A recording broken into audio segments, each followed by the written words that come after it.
Tomamos aire cada 3 segundos. Eso supone 28.000 inspiraciones al día.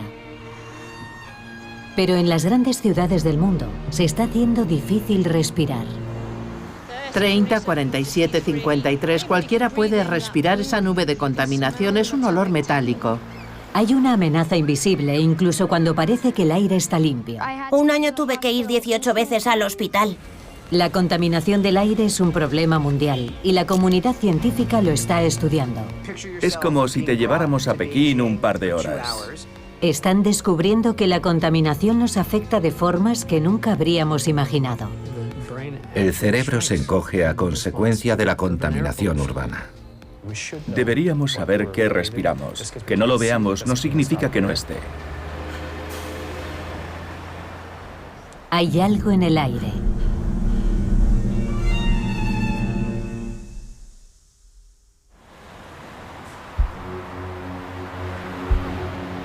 La contaminación del aire afecta al 90% de la población mundial.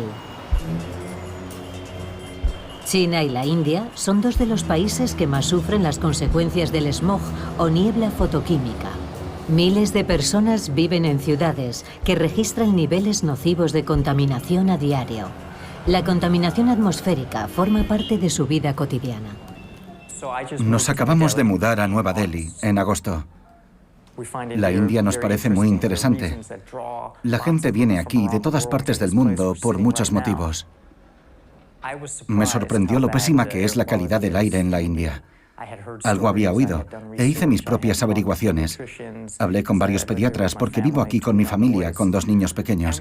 Sabíamos que había un problema con la contaminación, pero es mucho peor de lo que esperaba y afecta a nuestra vida más de lo que había imaginado. Lo peor de todo es que lo hueles y notas el sabor en la boca.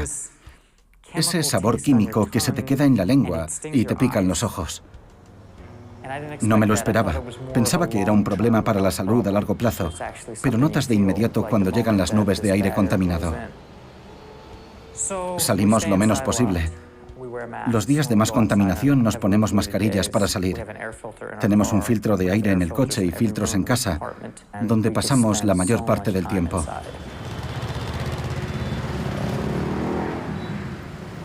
En la India mueren 3.000 personas al día a causa de la contaminación del aire.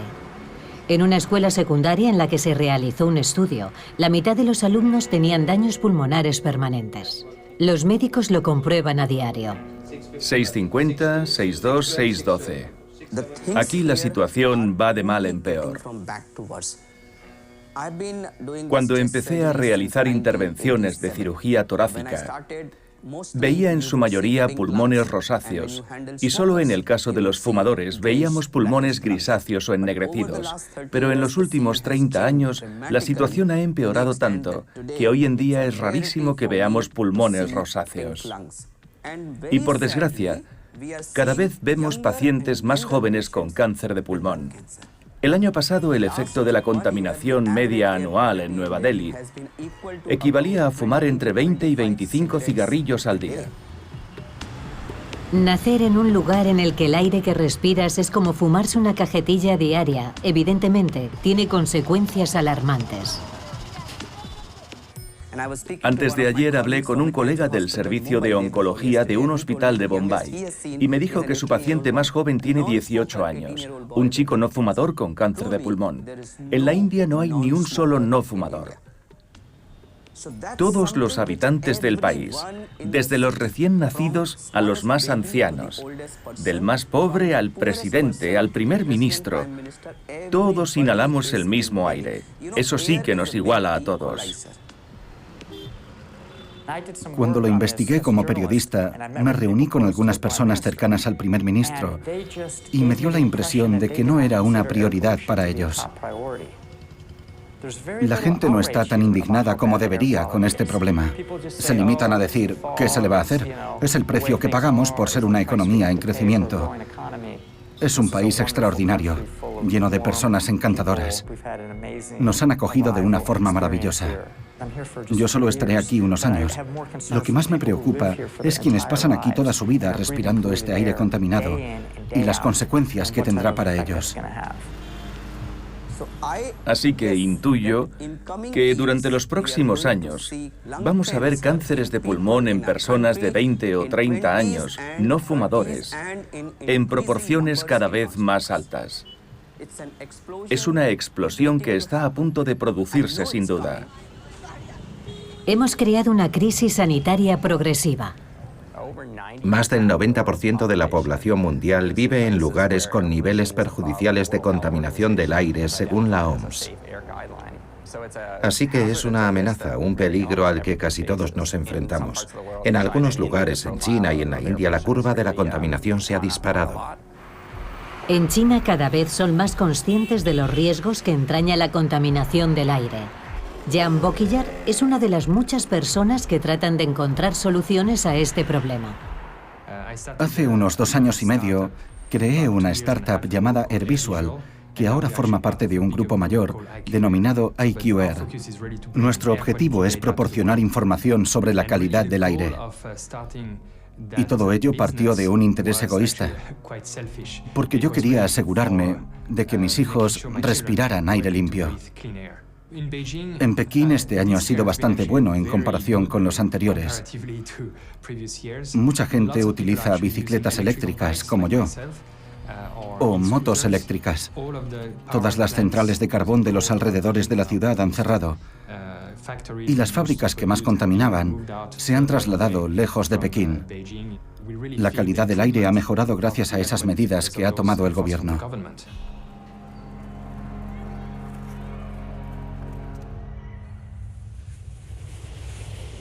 La contaminación atmosférica es un problema mundial. Pero hasta en las ciudades en las que el aire parece limpio, no pueden estar tranquilos. En Canadá tenemos unos cielos azules inmaculados. Lo contrario sería poco canadiense. La calidad del aire es buena, pero no vemos los contaminantes que nos afectan.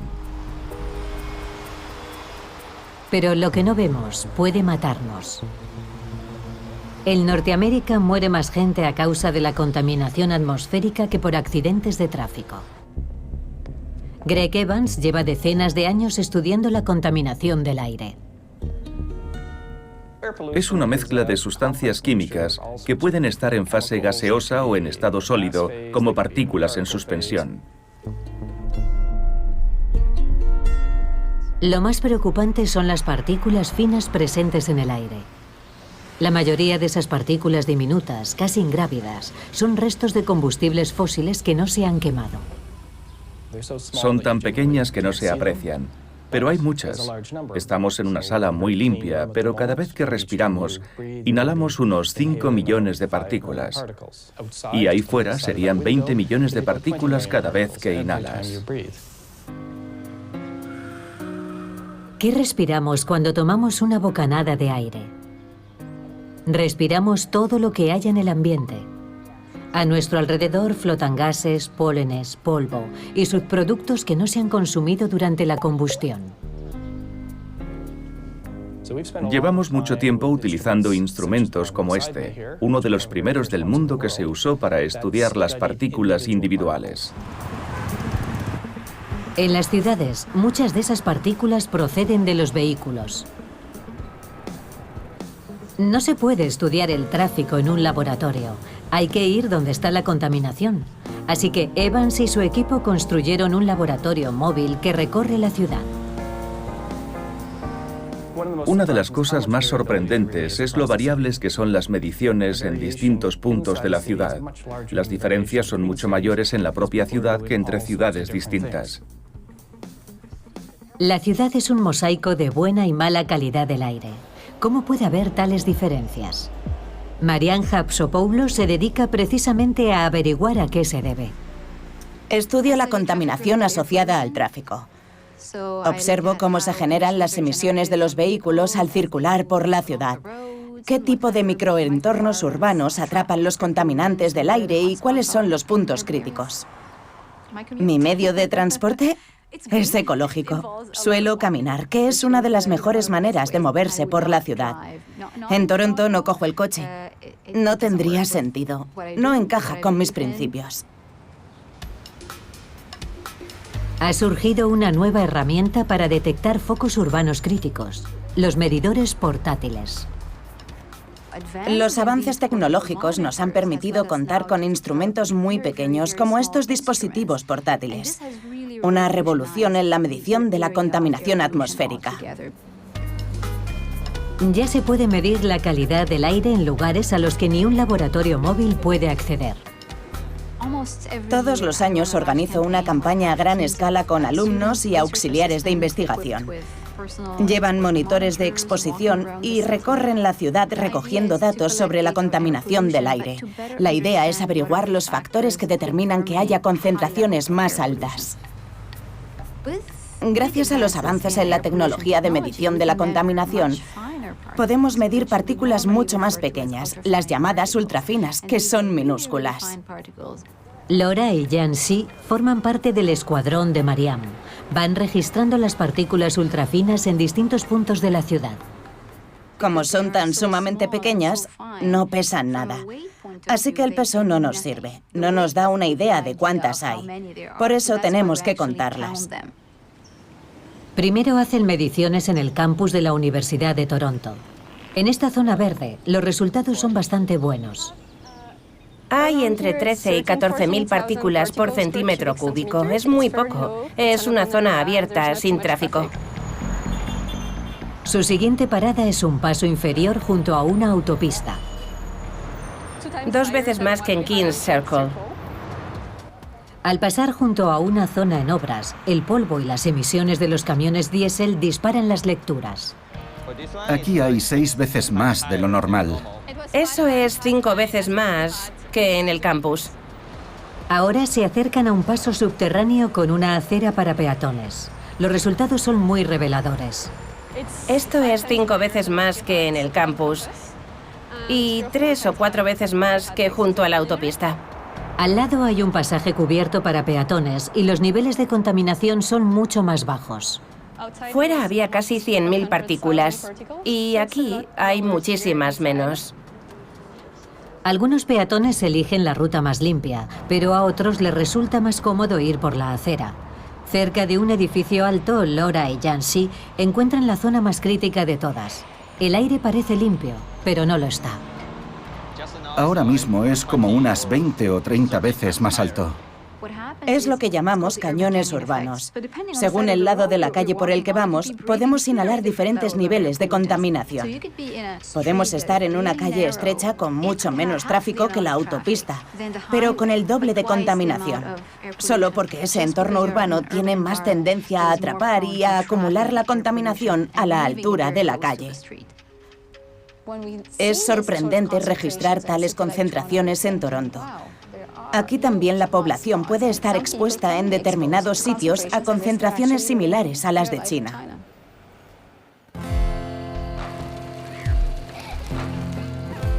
Los efectos de la contaminación del aire se aprecian a largo plazo, pero para algunas personas la repercusión es inmediata. Para Matthew Bowdry, de 9 años, pasar tiempo al aire libre puede resultar peligroso. Me encanta estar fuera, jugar a un montón de cosas y correr por ahí. El problema es que si corro demasiado tengo asma. Empezó cuando era muy pequeño. Tenía pocos meses, se resfrió y vi que no podía respirar. Matthew nació en Mississauga, una bulliciosa ciudad muy cerca de Toronto. Cuando hay smog no puedes salir de casa, ni cuando hay obras y están asfaltando o pavimentando las calles. Hay coches y autobuses por todas partes y a todas horas.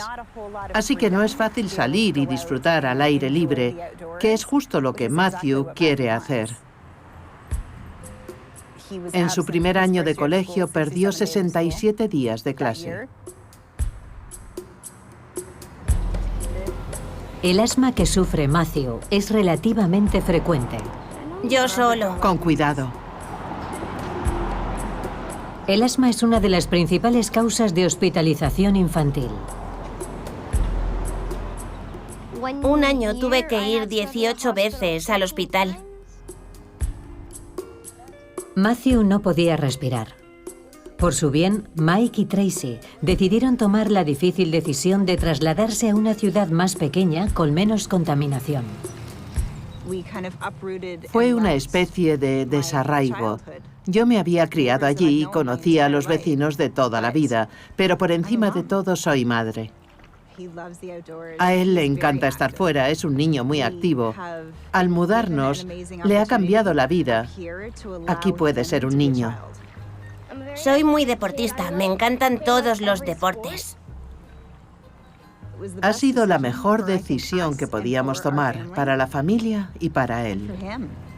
Las personas como Matthew son como los canarios de las minas de carbón.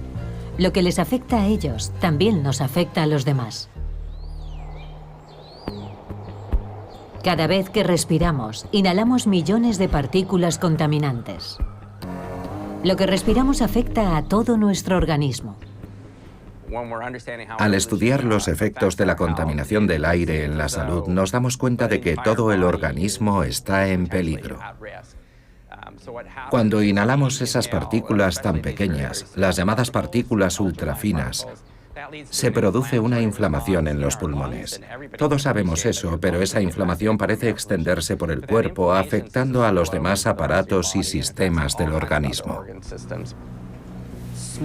El humo afecta a todos los órganos y da igual la edad que tengas. Los pulmones son la puerta de entrada y son los que más daño sufren. No funcionan a pleno rendimiento porque la presencia de esas toxinas causa fibrosis. Los pulmones son como globos. Tienen cierta elasticidad, pero si una sustancia se deposita en sus paredes, esa elasticidad se reduce y los pulmones no alcanzan el tamaño que deberían. Ahora somos conscientes de la existencia de partículas ultrafinas que atraviesan los poros alveolares y pasan al torrente sanguíneo. Y esas partículas no solo contienen sílice, sino muchas otras sustancias químicas que se adhieren a su superficie. Las transportan hasta la sangre y de ahí a todos los órganos. Así que nadie está exento, ni por edad ni por sexo, y afecta a todos los órganos. Eso es algo que va a hacer estragos en la salud de toda la población mundial. ¿Cuánto tarda la contaminación del aire en afectar a nuestro organismo? No mucho. Vale, todo va bien. En la Universidad de Columbia Británica han ido muy lejos para demostrarlo y han creado el peor aire del mundo. Hacemos exposiciones controladas en seres humanos. Los exponemos a gases de escape de motores diésel de una forma precisa y controlada. Lo habitual son 2 horas. Por aquí es por donde va el escape del motor. Es un tipo de investigación un tanto delicado, porque se expone a los voluntarios a un peligro potencial. El estudio se ha diseñado cuidadosamente para limitar los riesgos para su salud. Y sigue por esta pared hacia abajo. Durante 2 horas exponemos al sujeto a las emisiones.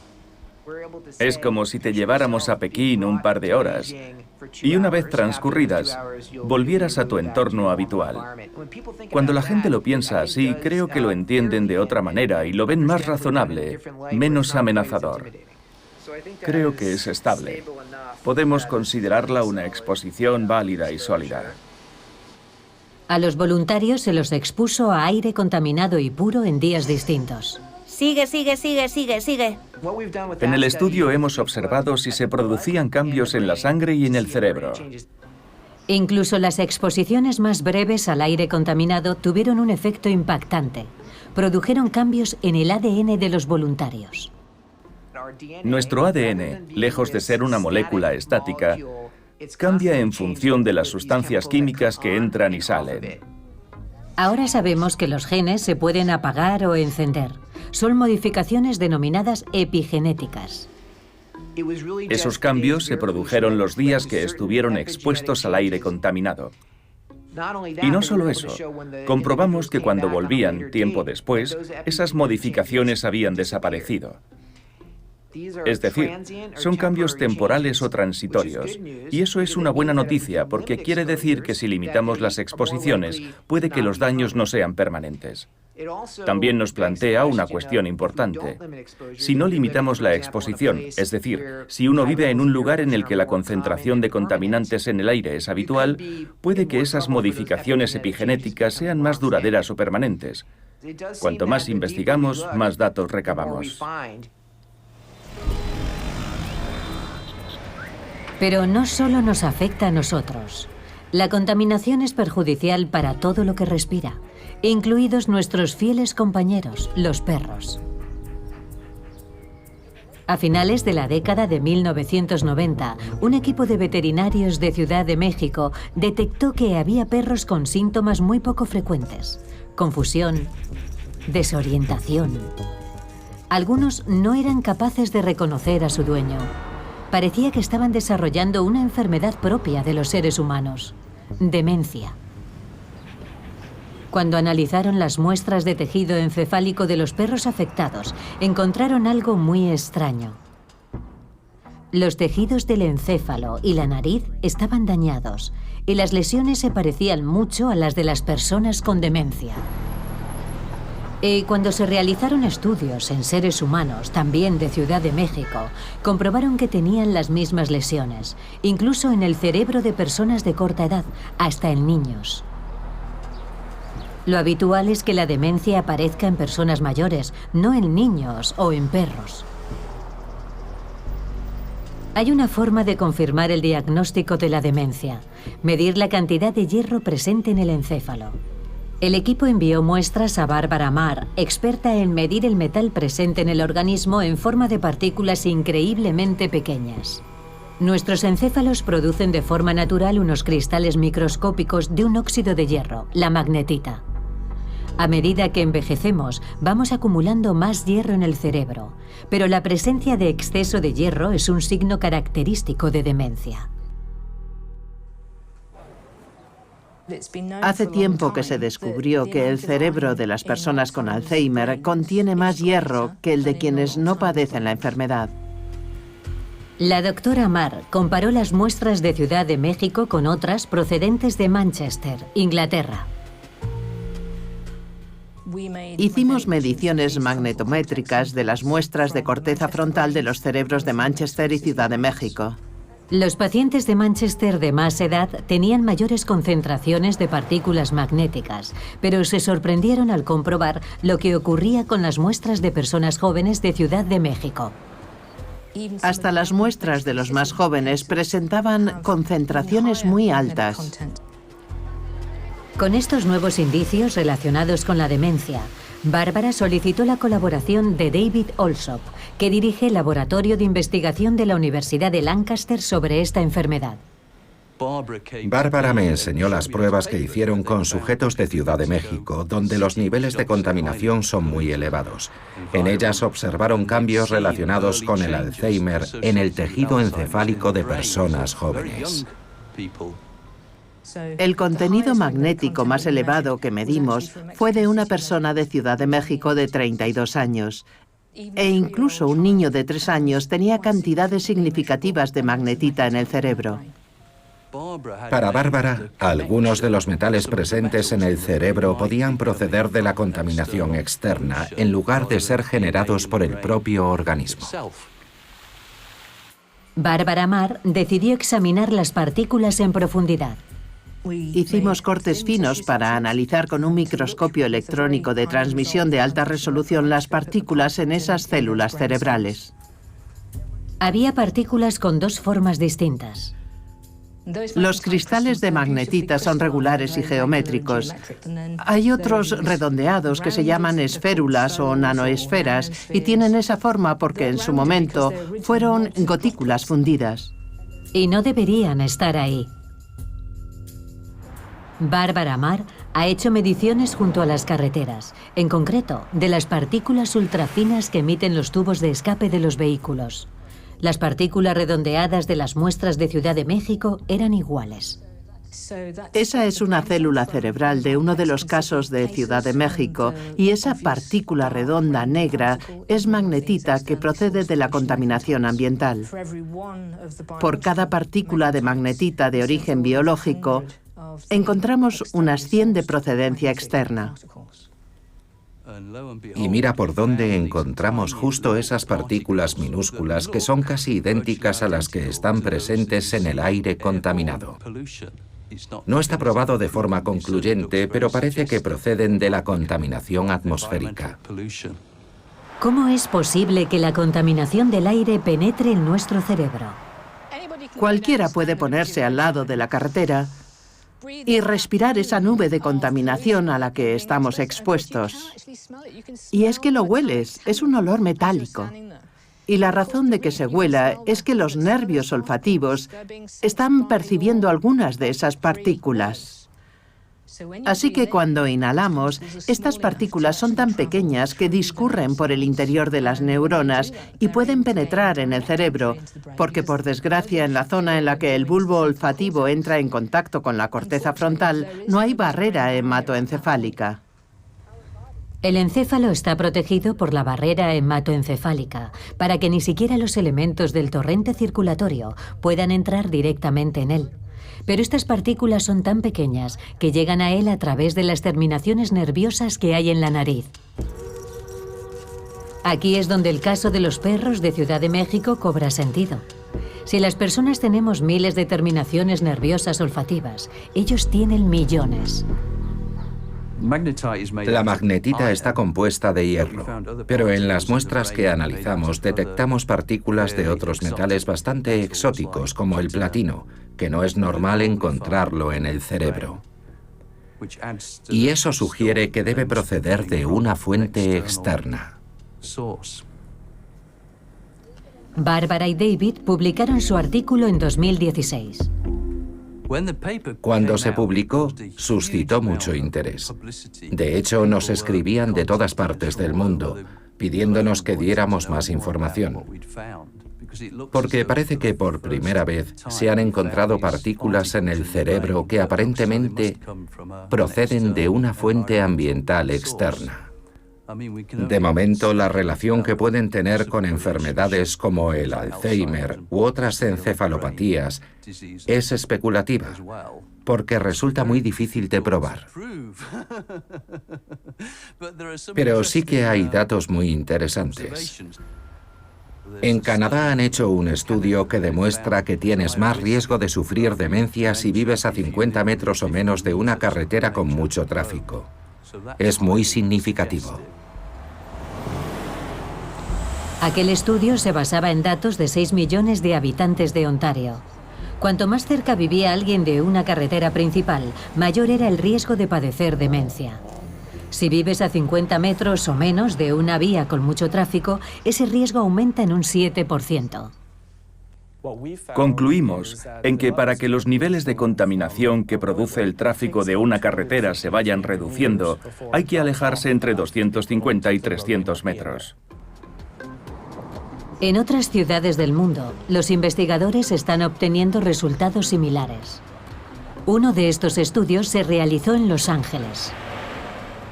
Las mujeres que vivían en zonas que superan los niveles establecidos por la Agencia de Protección Ambiental tenían el doble de riesgo de padecer demencia. Cuanto más aire contaminado respiras, más rápido envejece tu cerebro. El cerebro se encoge a consecuencia de la contaminación urbana. La exposición ambiental total supone... Creo que la cifra que se maneja está en torno a un 10% de casos adicionales de Alzheimer en Estados Unidos. Incluso en Canadá, que no tenemos tanta contaminación, estamos comprobando que no hay un nivel seguro. No hay una cantidad de contaminación que no tenga efectos perjudiciales en la población. Con un mínimo aumento de las partículas en suspensión en el ambiente, el riesgo para la salud asociado a ellas se dispara. Es como el tabaco. No hay un límite mínimo en el que no sea nocivo inhalarlo. Es tóxico. Me toca a mí. Estudiar la contaminación del aire no es un juego de niños, aunque en este caso tiene mucho que ver. Vamos a practicar antes un poco. Rima Habre forma parte de un equipo de la Universidad del Sur de California que lleva tiempo realizando un estudio. Este estudio de salud infantil es uno de los que más se han extendido en el tiempo, al menos en Estados Unidos, pero creo que también a escala mundial. Empezó en 1992. Hasta ahora hemos reclutado a más de 12.000 niños de 16 localidades del sur de California. Gracias a él, hemos recabado muchas pruebas científicas que demuestran que la contaminación atmosférica está muy relacionada con la salud infantil en general. Hasta hace unos años, la ciudad de Los Ángeles siempre estaba cubierta por una boina de contaminación. Últimamente, el aire ha mejorado de forma radical. Cuando los niveles de contaminación se redujeron, los resultados de los niños mejoraron. En general, aumentó la función respiratoria, los síntomas de asma se aliviaron, etc. El estudio pediátrico también mostró que el lugar donde los niños viven influye en su salud. Como en otros estudios, quedó claro que la exposición depende sobre todo de la ubicación. Los niños que vivían cerca de carreteras con tráfico tenían más asma y el daño pulmonar de los que vivían en localidades más contaminadas era mayor. Pero si se trasladaban a lugares menos contaminados, la función respiratoria mejoraba. Los datos que se registraron en Los Ángeles arrojaron unos resultados sorprendentes. En ocasiones, la contaminación del aire procede de lugares insospechados. Acaba de pasar un avión y los niveles están superando las 50.000 partículas. Los aviones, al despegar y aterrizar, emiten partículas ultrafinas. Debido a las condiciones meteorológicas habituales de Los Ángeles, el viento suele soplar de forma continua en dirección este e impulsa una nube de partículas ultrafinas que inunda buena parte de los barrios de la zona de Inglewood, que es una localidad muy poblada. Cuanto más investigamos, más nos damos cuenta de todo lo que nos queda por saber. El último misterio que hemos descubierto han sido las partículas ultrafinas. Las partículas ultrafinas, sobre todo, son tan minúsculas que pueden pasar rápidamente de los alveolos pulmonares al torrente sanguíneo y transportan lo que consideramos agentes nocivos, cosas como los hidrocarburos, poliaromáticos o metales que se introducen en el interior de los pulmones.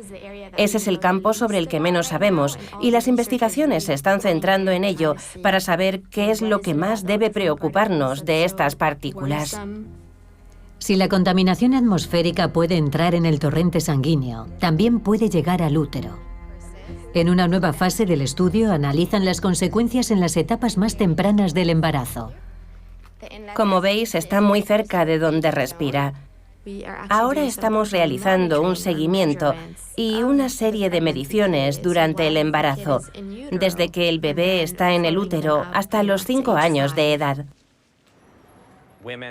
Las mujeres expuestas a la contaminación durante el embarazo tienen más probabilidades de alumbrar bebés de bajo peso o de tener un parto prematuro. Y los bebés prematuros nacidos con poco peso tienen más riesgo de sufrir ciertas enfermedades a lo largo de su vida. Es un momento muy interesante para comprobar cómo percibe la gente la contaminación y la calidad del aire. Justo ahora se hacen un montón de análisis y mediciones del aire. Por todo el mundo hay voluntarios que llevan monitores portátiles para recopilar datos en varias ciudades. Una de ellos es Ginny Higgins, que está en Londres. Y del ejemplo de Londres hay mucho que aprender. Hace 10 años el diésel parecía ser la respuesta para controlar las emisiones de gases de efecto invernadero, pero el resultado fue una auténtica crisis ambiental. Cada año mueren prematuramente 9.000 londinenses debido a la contaminación del aire. 800 colegios y guarderías, a los que acuden decenas de miles de niños, están expuestos a niveles ilegales de contaminación atmosférica. No hay un rincón de Londres que registre niveles de exposición seguros. En el centro de la ciudad, la concentración de partículas en suspensión es del doble de lo permitido. No sé decirte si el aire es mejor o peor cuando salgo. Cuando hay niebla, la contaminación se hace visible y se nota más. Ginny nota los efectos del aire contaminado más que la mayoría. Ella forma parte de un extenso estudio que se realiza en Londres para recabar datos sobre dónde y cómo nos afecta la contaminación. Hemos reclutado a pacientes con EPOC, es decir, enfermedad pulmonar obstructiva crónica, que es un término genérico que abarca afecciones muy diversas. Todas ellas tienen en común la dificultad para respirar. Les entregamos un medidor de contaminación y les pedimos que lo lleven consigo cuando salen a la calle durante un periodo de 6 meses como máximo. Los investigadores del King's College utilizan los datos para elaborar una estrategia contra la contaminación atmosférica. Es importante hacer estimaciones sobre la exposición de la población a los contaminantes para relacionarlo con fuentes concretas y desarrollar políticas. Hemos creado un modelo que predice los grados de exposición de la gente cuando recorre la ciudad. Un modelo que representa a 7 millones de londinenses.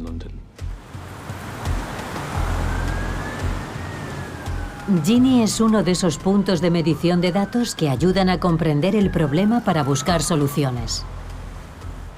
Estoy tan acostumbrada a no poder respirar bien que se me olvida. No es que salga y diga, madre mía, no puedo respirar. Fíjate, acabo de tragar humo de los coches. Creo que de mi casa a la boca de metro habrá unos 4 minutos andando y tengo que cruzar la A4. Vivo muy cerca de la carretera. EPOC es un nombre muy amplio que define unas condiciones de vida. No es muy específico, no te dan una cajita y te dicen, tienes esto. Te dicen que debes tener más cuidado con los pulmones.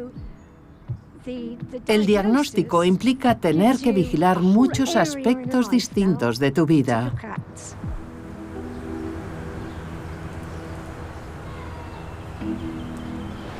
El incremento de las investigaciones sobre este tema en todo el mundo está sensibilizando a la opinión pública. Cada vez hay más personas que se preocupan por el aire que respiran.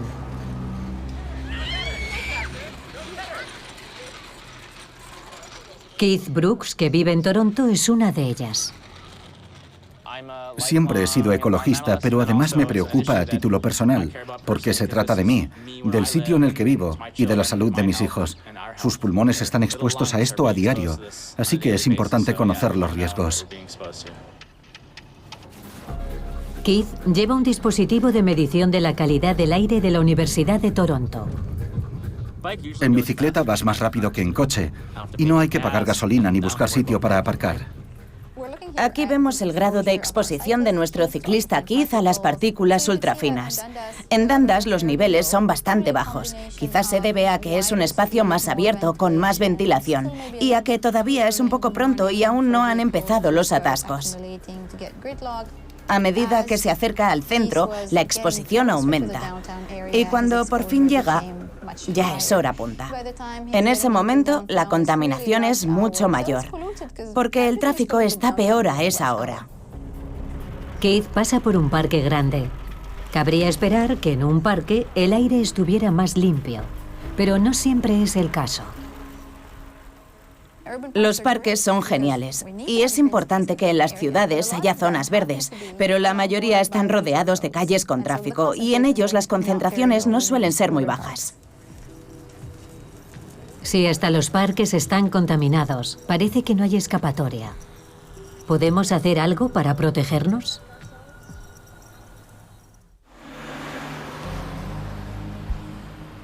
La solución al problema de la contaminación atmosférica no es ningún misterio. Hay que dejar de utilizar combustibles fósiles. Claro que eso, en una economía que se basa en ellos, no va a pasar de la noche a la mañana, aunque sí podemos hacer algunos cambios. No es que tengamos que hallar una cura. Ya sabemos qué hacer para resolver el problema.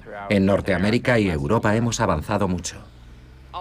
Debemos abandonar los combustibles fósiles, pero por desgracia todavía seguiremos conviviendo muchos años con los motores de combustión interna. Puedes llevar la botella de agua más cara del mundo, pero no venden aire puro envasado. Tenemos que respirar el aire exterior. No ha habido ningún gobierno en el mundo que haya podido resolver el problema. Si queremos atajarlo, es indispensable que la población colabore. Primero, hay que saber que el problema existe. Después, debemos aceptar que no se puede resolver sin que todos y cada uno de nosotros nos sacrifiquemos un poco. Hay que tomar las medidas necesarias para que se produzca una transición a fuentes de energía más limpias. Si seguimos como hasta ahora, el futuro es muy aciago. Una forma de protegernos es llevar mascarillas. ¿Pero sirven de algo? Cada vez más gente utiliza mascarillas y filtros, pero si has llevado una durante más de una hora sabrás lo incómodas que son. Aunque ha aumentado el número de gente que las usa, no creo que sea una solución práctica. Dicho esto, si se colocan correctamente sí que sirven. Filtran las partículas más nocivas. Por otro lado, los filtros de interior para las casas funcionan muy bien. Si los pones en el dormitorio, puedes dormir 8 horas con hasta un 60% menos de contaminación. Creemos que la población debe tener acceso a la información sobre la calidad del aire. Deberíamos saber qué respiramos. Que no lo veamos no significa que no esté. Si la gente tuviera esa información, tendría más interés y colaboraría más, porque ahora no son conscientes de a qué se exponen o a cómo contribuyen al problema. El dispositivo de medición que Keith llevó consigo en sus desplazamientos le dio información muy valiosa sobre los tramos más contaminados de su recorrido. Toda esa información se ha volcado en una aplicación, el Clean Ride Mapper. El objetivo del mapa para ciclistas era difundir los resultados de la investigación. Pensamos que sería útil para quienes quisieran diseñar sus desplazamientos, asegurándose de que el recorrido tuviera la menor concentración de contaminantes posible. Y esto es muy interesante. En un momento dado, Keith decidió hacer un recorrido distinto, desde el mismo punto de partida y con el mismo destino. Nosotros calculamos primero la exposición media de la anterior ruta que hacía, que fue de unas 34.000 partículas por centímetro cúbico. Y después la de la ruta alternativa, que no solo variaba en el recorrido, sino también en la hora de salida. Y la exposición media fue de 11.000 partículas, lo que supone una reducción de más del 66%. ¿Un 66% menos? Un montón si haces ese recorrido 2 veces al día. Que la gente deje de usar el coche es fundamental. Pero si sigue habiendo tanto tráfico, ¿no perjudica eso a la salud de los ciclistas? Vivo en North Shore y vengo en bicicleta. Creo que es bueno para mi salud física y mental. Entre quienes se preocupan por la contaminación, el uso de la bicicleta es un motivo de debate, pero parece que los beneficios para la salud son superiores a los riesgos. Es un mensaje importante porque se ha investigado mucho al respecto. Yo voy en bici, pero no lo hago tanto por la contaminación, sino por hacer ejercicio físico. Bueno, y por salud mental. Creo que es una forma menos estresante de ir a trabajar.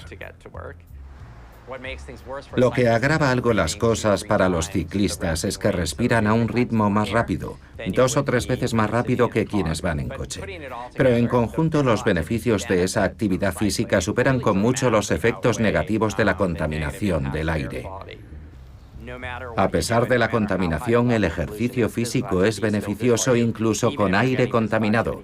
La gente no debería tener que elegir entre una cosa u otra. Voy en bicicleta porque es la forma más rápida y cómoda de moverse por la ciudad. Y es bueno para la salud y para el medio ambiente. Así que es bueno para mí y para el planeta. Cuando se tiene información sobre la calidad del aire se pueden hacer cambios, algunos muy pequeños, pero pueden tener repercusiones importantes. Lo veo mucho en las guarderías. La gente, sobre todo en invierno, aparca y deja el coche encendido para ir a recoger a los niños. Y en invierno, un coche al ralentí genera un montón de emisiones. Son pequeños gestos, como apagar el motor del autobús si los niños están subiendo, porque el tubo de escape está a la altura de sus cabezas. Es sencillo, aunque quizá no se nos habría ocurrido si Matthew no fuera asmático. Los gases del tubo de escape de los autobuses son uno de los desencadenantes más graves de una crisis de asma. Hay zonas en las que están obligados a apagar el motor. Cuanta más información tenemos, mejor podemos protegernos. Los medidores portátiles han sido de gran ayuda para la investigación, pero el siguiente paso sería interconectarlos para crear ciudades inteligentes. La iniciativa de las ciudades inteligentes consiste en proporcionar a la gente más información sobre cómo funciona la ciudad, para que puedan decidir cómo desplazarse. Me gustaría ver un monitor en cada esquina y que los llevaran instalados las bicicletas de alquiler. Eso ya se hace en algunas ciudades europeas y te permite tener 100 o 200 medidores recorriendo la ciudad.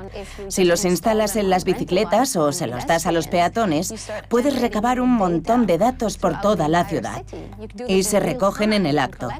De modo que puedes generar mapas con información sobre la contaminación del aire en ese preciso momento.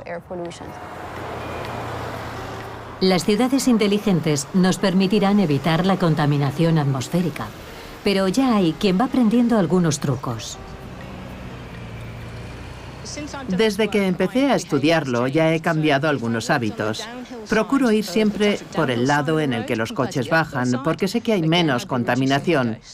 Por el que suben emiten más partículas contaminantes porque aceleran más para poder subir la pendiente. Ahora veo las partículas. Aunque sean invisibles, yo las veo en mi cabeza, así que evito los sitios donde más tráfico hay para no estar tragándome todas esas sustancias tan perjudiciales día sí y día también. Podría ir por la autopista que se puede coger cerca de mi casa, pero prefiero ir por esta carretera que apenas tiene tráfico. Si tengo que conducir por la ciudad, nunca me verás pegada al tubo de escape del de delante. Sobre todo en los semáforos, procuro dejar toda la distancia que puedo con el coche que tenga delante. Incluso en carreteras con tan mala fama como las autopistas de Los Ángeles, los pequeños gestos pueden ser decisivos. Conectar la recirculación del aire acondicionado es una buena idea. He desconectado la recirculación y ahora está entrando aire del exterior. La cifra no deja de aumentar. Estábamos en 12.000 y sigue subiendo. 25.000 y ahora 30.000. ¿Y si vamos con la ventanilla bajada? He bajado los cristales de las ventanillas. Estamos en Los Ángeles y hay algo de tráfico. No es tráfico muy denso y estamos registrando la exposición a las partículas ultrafinas del exterior. Hay 150.000 por centímetro cúbico. No creo que la gente sea consciente de que el mero hecho de bajar la ventanilla aumente hasta ese punto la concentración de partículas en el habitáculo del coche. Los seres humanos siempre nos inclinamos por lo que nos resulta más cómodo. Si es más fácil y útil bajarla, eso es lo que va a hacer la gente hasta que no les demos más información al respecto. Y como la contaminación no se ve, tenemos una falsa sensación de tranquilidad. Es mejor tomar decisiones fundamentadas, así que si tienes dudas, lo mejor es informarte. ¿Qué importancia tiene el aire que respiramos? Bueno, si eres un pulpo, no tanta, pero para las personas y los mamíferos es vital.